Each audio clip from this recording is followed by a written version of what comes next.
ब्रह्मा जी अपने पुत्र दक्ष को प्रजापति का पद दे दीजिए।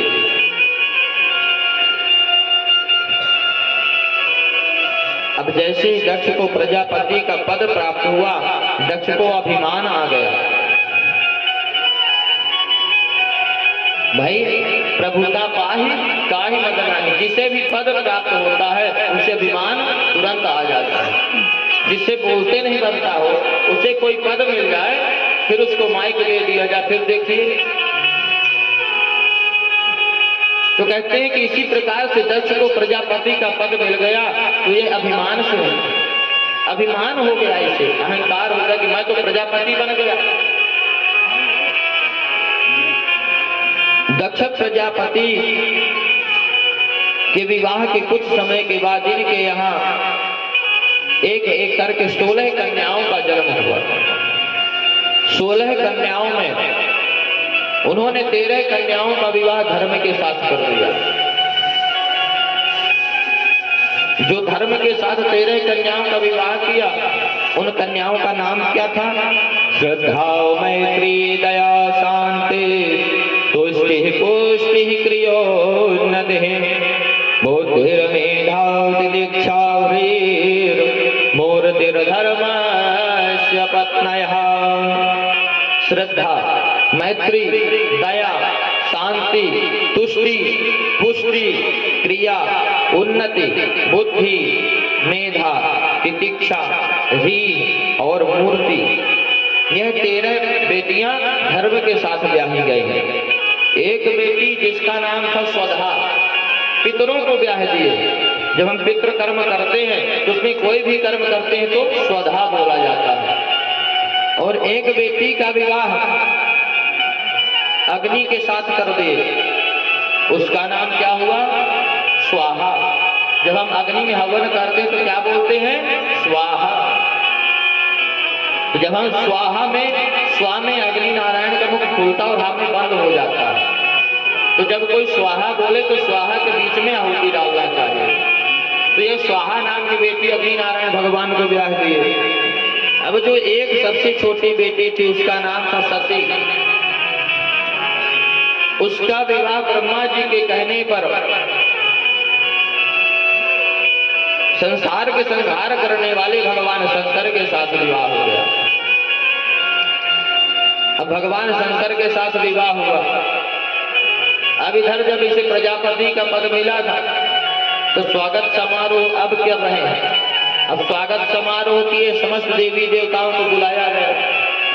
समस्त देवता पहुंचे दक्ष प्रजापति के स्वागत में। और जब सब देवता पहुंचे स्वागत में, अब कहीं भी हो,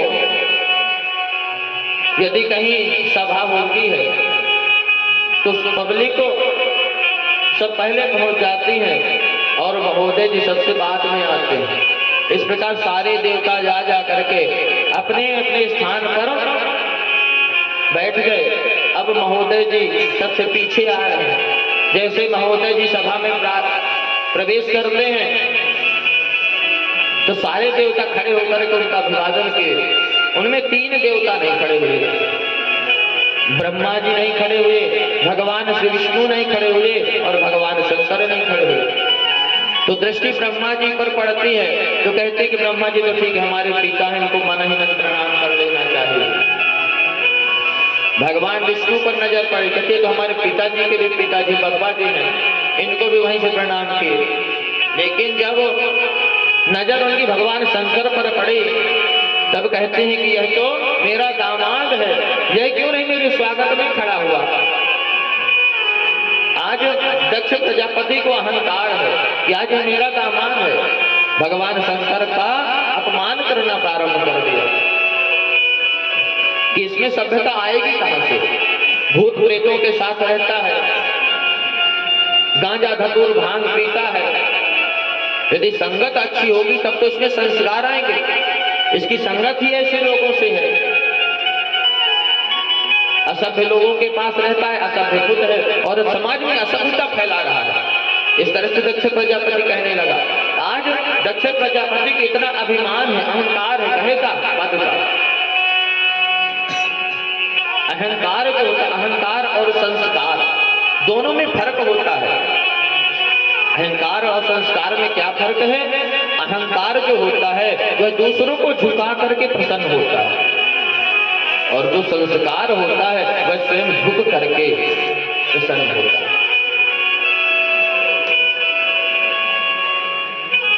आज दक्ष प्रजापति अहंकार के अभिमत होकर के भगवान शंकर का अपमान कर रहा है। एक महात्मा जी खड़े हुए कहते हैं, जब तुम भगवान शंकर में इतने दोष देख रहे थे तो अपनी बेटी का विवाह क्यों किए?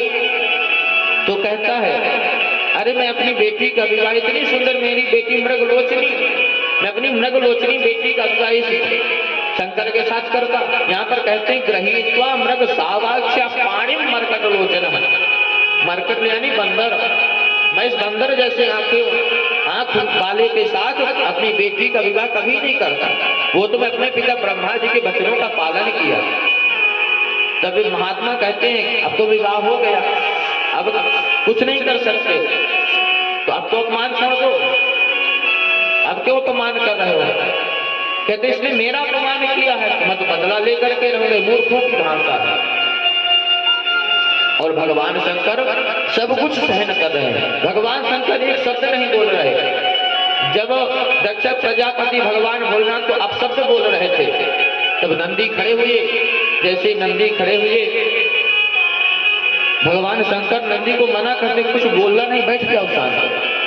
कहते हैं ससुराल में गाली सबको मिलती है, कोई शादी के समय गाली पाता है, कोई शादी के बाद पाता है। तो जब हमारा विवाह हुआ तो समय कोई गाली गाने वाला था नहीं, और अब हमारे ससुर बाबा ही दे रहे हैं, तो अब क्या किया जाए? सुनना पड़ेगा भाई, ससुराल की गाली है। राम राम से तो मानस में गाली का प्रसंग आया है कि गाली बड़े भाग्य से मिलती है ससुराल की। गोस्वामी तुलसीदास इसके बड़ा विधिवत विस्तृत किए हैं। और भगवान शंकर सब कुछ सहन कर रहे हैं। अच्छा, सहन शक्ति किस प्रकार की होनी चाहिए? सहन शक्ति कागज की तरह होना चाहिए। कागज कैसा होता है? कागज कोरा होता है, पेन कुछ भी उसमें लिखती रही, क्या कागज कभी मना करता है? कागज कभी पेन को मना नहीं करता कि तुम मेरे ऊपर ऐसा शब्द मत लिखो। चाहे कितना पेन गड़ा करके लिखिए, चाहे कितनी पेन ऊपर करके लिखिए, कागज कभी मना नहीं करता। सहन शक्ति कागज की तरह होना चाहिए हमारे जीवन में। और आजकल तो किसी को एक शब्द बोल दीजिए तो उसका क्रोध आसमान में चढ़ जाता है। यहाँ पर कबीर दास जी एक दोहा कहते हैं कि आवत गारी एक है, उलटत होत अनेक, कहें कबीर मत उल्टिए, वही एक की एक। यदि कोई हमें एक गाली दे रहा है, यदि हम बदले में उसको एक दे दिए तो बढ़ती चली जाएगी, और यदि उस गाली के बदले में हम कुछ नहीं बोले तो उसकी गाली उसके मुख में है। ऐसी एक बार बात हुई। कुछ हमारे गुरुदेव भगवान के आश्रम झारखंडी आश्रम में एक महात्मा जी के पास दो भाई पहुंचे। वह दो भाई ने, एक भाई पहले चला गया एक गाड़ी से, दूसरा भाई दूसरी गाड़ी से गए। आजकल विरोध में दिखावा ज्यादा चलता है।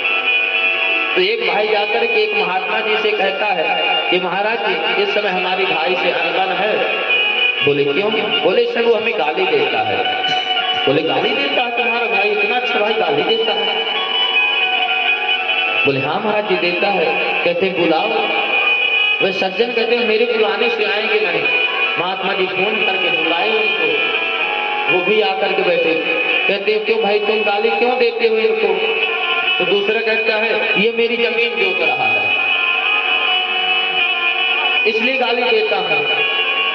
तो दूसरे से पूछते महात्मा जी ये आपको गाली दिया? कहते हाँ महाराज जी दिया मुझे।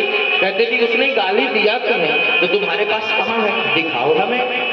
यदि उसने गाली दिया है आपको तो आपके पास होना चाहिए। यदि आपके पास है तो आप हमें दिखाओ गाली कहाँ है आपके पास। तो कहते महाराज हंसने लगे दोनों। कहते महाराज गाली कोई रखने की वस्तु है? तो कहते जब गाली वो दिया तुमको दिया तो तुम्हारे पास होना चाहिए, तब तो असली बात है। अरे जी वो तुम्हें नहीं दिया तो उसके पास है। तो वो गाली अपने मुख में दे रहा, तो उसकी गाली उसके पास है, तुम मत लो। मत लो का मतलब वहां से जगह छोड़ करके चले जाओ, सुनो नहीं तो नहीं लगेगा। या कि दे रहा सुन रहे हो, बोल दो मन से काम ना करो, हम नहीं सुन रहे हैं। तो इस तरह से कहते हैं वो गाली दे रहा उसके मुख में, तुम्हारे पास तो आई नहीं, तुमने तो लिया नहीं, बोल दो हमें तुम्हारी गाली नहीं लेना, तुम्हारे पास रहेगी। यही बात कबीरदास जी कहते हैं कि यदि एक गाली सामने वाला दे रहा है तो आप उसको मत उलटिए, तो इसके पास एक ही एक रहेगी। भाई एक आदमी कब तक देगा, ज्यादा समय तक नहीं दे सकता, अपने आप शांत हो जाएगा। जैसे जड़ भरत जी को कोई कुछ भी बोले उनके समझ में आता नहीं था, क्योंकि उन्हें एक काम था भगवान का नाम लेना,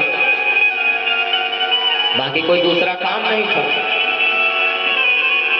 तो आज इस प्रकार दक्ष प्रजापति भगवान शंकर का अपमान कर रहा है, और भगवान शंकर मन में विचार करते कि शायद अब शांत हो जाए, शायद अब शांत हो जाए।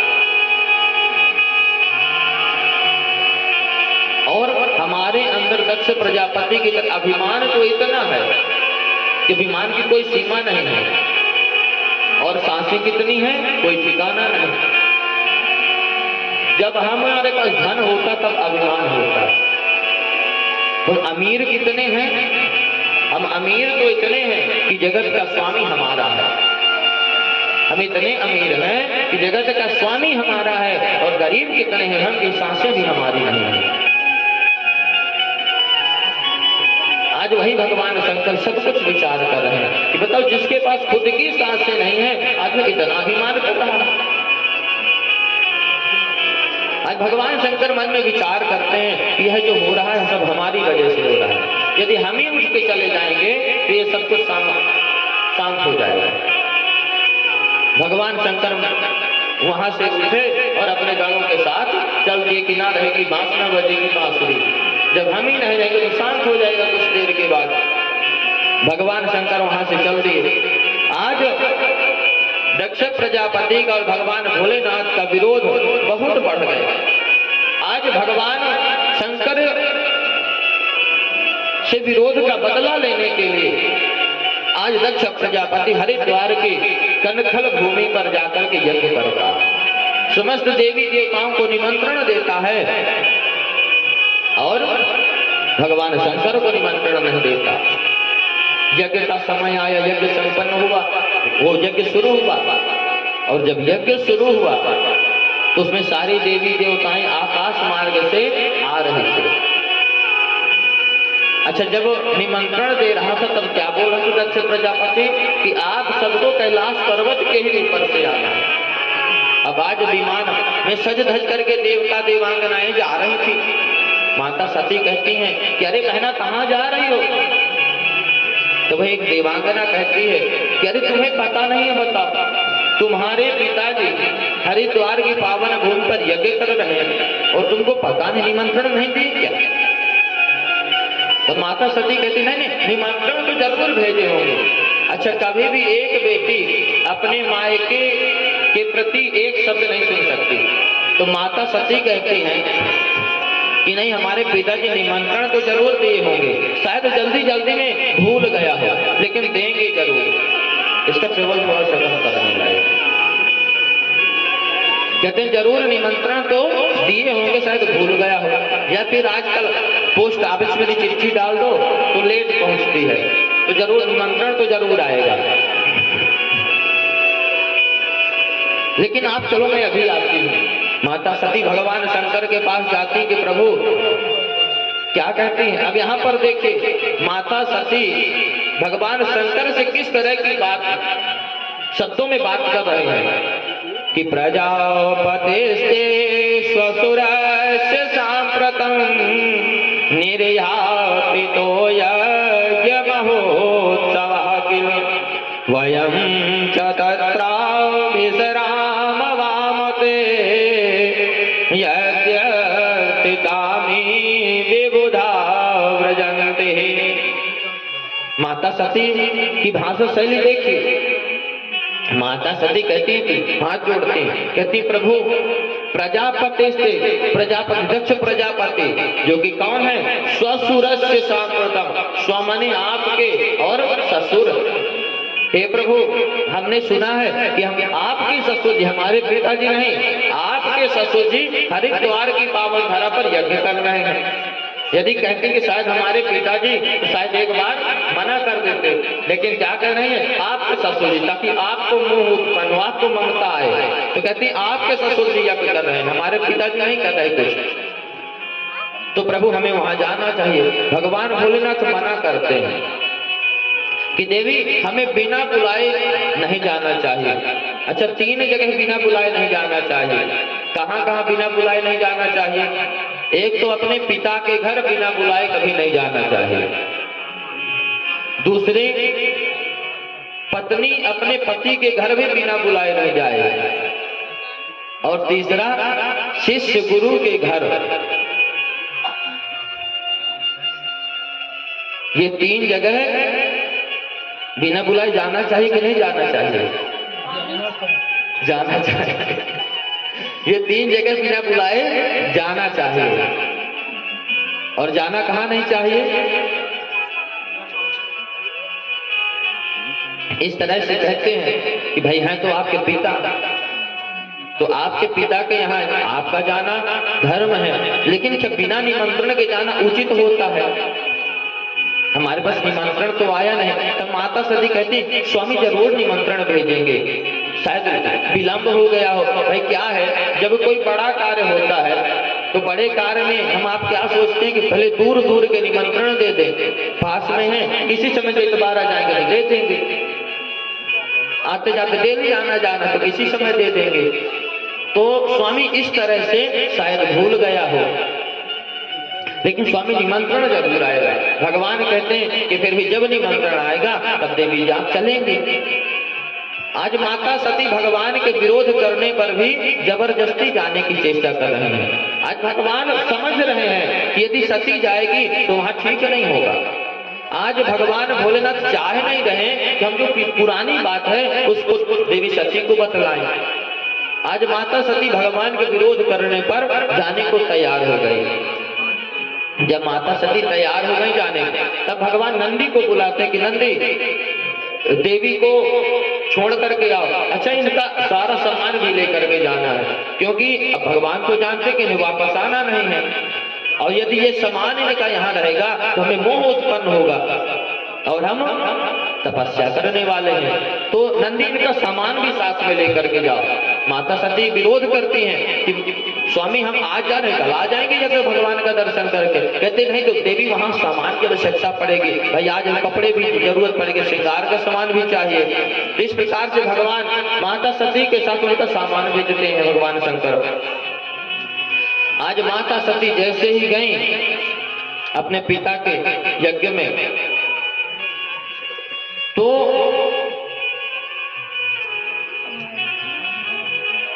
जैसे ही गई माता सती तो सादर भले ही मिली एक माता। अच्छा, एक माता जब अपने पुत्र से मिलती है तो बड़े आदर के साथ मिलती है। और भगिनी मिली बहुत मुस्कुराता, जो बहन थी तो मुस्कुरा रही, हंस रही थी। अच्छा, उस हंसी का कारण क्या था कि देखो पिता इसको बुलाए नहीं, फिर मुंह उठा करके चली आई बिना निमंत्रण के आगे, इसलिए बहन हंस रही थी। तो भगिनी मिली बहुत मुस्कुराता, हंसते हुए सारी बहन मिली। अच्छा, माता सती माता से कहती है अपनी कि मैया हम जाकर के यज्ञ भगवान का दर्शन कराएं। तो जैसे ही माता सती यज्ञ भगवान का दर्शन करने के लिए जाती हैं, तो जैसे ही वहां पर गई तो क्या देखती हैं, जो यज्ञ कुंड होता है, यज्ञ कुंड के चारों तरफ ही 4 खम्भे गड़े होते हैं। उन 4 खम्भों में 4 देवताओं का स्थान होता है, ब्रह्मा, विष्णु, शंकर और इंद्र का। तो जो भगवान शंकर का स्थान था वहां पर उनका भाग नहीं दिया गया था, उनका स्थान नहीं दिया गया था भगवान शंकर को उस यज्ञ में। आज यह यज्ञ भगवान शंकर के विरोध में कर रहा है, और किसी के विरोध में किया गया कार्य कभी सफल नहीं होता। अब जैसे ही माता सती देखी, और अच्छा जो दक्ष था वह पहले समस्त देवी देवताओं से बतला दिया था, जो सती से संबंध रखेगा वह मेरा शत्रु होगा। अब दक्ष प्रजापति सब लोग डर भी रहे थे कि यदि हम उसकी तरफ देखेंगे, उसका स्वागत करेंगे तो हमारा अपमान करेगा, ये हमें दंड देगा। अब जैसे ही माता सती यज्ञ मंडप पर पहुंची, सारे देवता इधर उधर देखने लगे। दक्ष न कछु पूछी कुछ लाता, असाते ही सती ही बिलो की जरे सब गाता। तो दक्ष माता सती को देखा कि इधर से आ रहे, तो दक्ष इधर उधर कर लिए। जैसे ही माता सती यह सब देखी यज्ञ मंडप का हाल, तब माता सती क्रोधित हो गई और माता सती क्रोध में आकर के कहती हैं कि यज्ञक्षरम नाम गिरे कम्न नाम सकृत प्रसंगा दघमासु हन्वित। अरे तुमने ऐसे भगवान शिव का अपमान किया जिसका नाम 2 अक्षर शिव है। शिव का अर्थ होता है कल्याण। जो व्यक्ति भगवान शंकर 2 शब्द का नाम ले लेता है, भगवान उसका कल्याण करते हैं। तुमने ऐसे परमपिता परमात्मा का अपमान किया है जिनका नाम लेते ही सारे पाप समाप्त हो जाते हैं। तुमने ऐसे प्रभु का अपमान किया।